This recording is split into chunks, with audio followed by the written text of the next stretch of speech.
What's up? It's Austin from This in the House podcast. Video 4 of the series. We'll be breaking down Derik Queen, who slides in number 4 on our big board.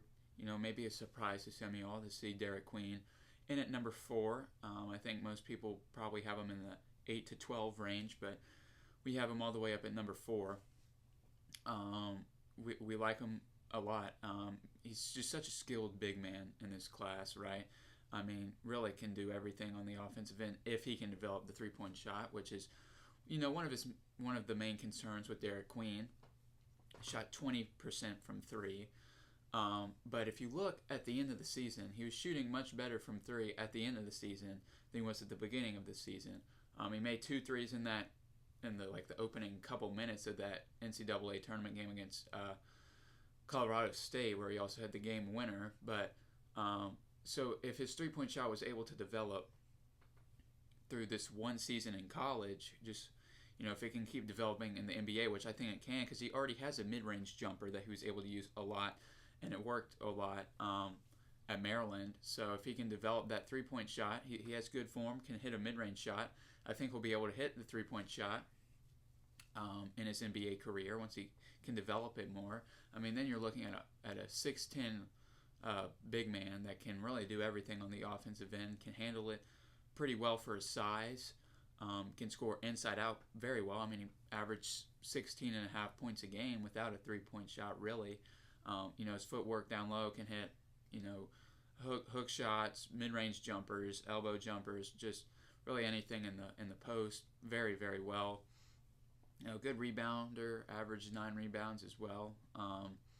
And then on the defensive end, again, some people are worried about him defensively. And I think his rim protection will need a little bit of work if he is going to play center in the NBA. But I like him more as a power forward, and then that brings up the question, can he hang with some of these perimeter-oriented power forwards? He averaged over a block and a steal in college, so obviously not a horrible defender here, but I do think his rim protection will need a little bit of work. I don't think he was great in that aspect in college. His perimeter defense is always going to be slightly limited because he's not the most athletic player in the draft. So you might be thinking, wow, that's a lot of weaknesses to say to put him at number 4 on your big board, but. He's just such a skilled big man. The skills will translate. Athleticism, there's only so much athleticism can get you in the NBA, right? His skills are going to translate very well, I think. And I think he'll develop a three-point shot to become a very good offensive big man who can stretch the floor. It's a necessity for every team in the NBA. And then, defensively, I think he can, again, he's not the most athletic in the draft. So, he's always going to have to work harder, get some better rim protection. He's 6'10", so he has a little bit of rim protection. I averaged over a block a game, but just if he's going to play the center, I think that's very, very important. If he's going to play power forward, kind of in between which he's going to play. If he's going to play power forward, I think it's more important perimeter defensive wise. But and then sometimes at Maryland, you kind of saw him cruise a little bit.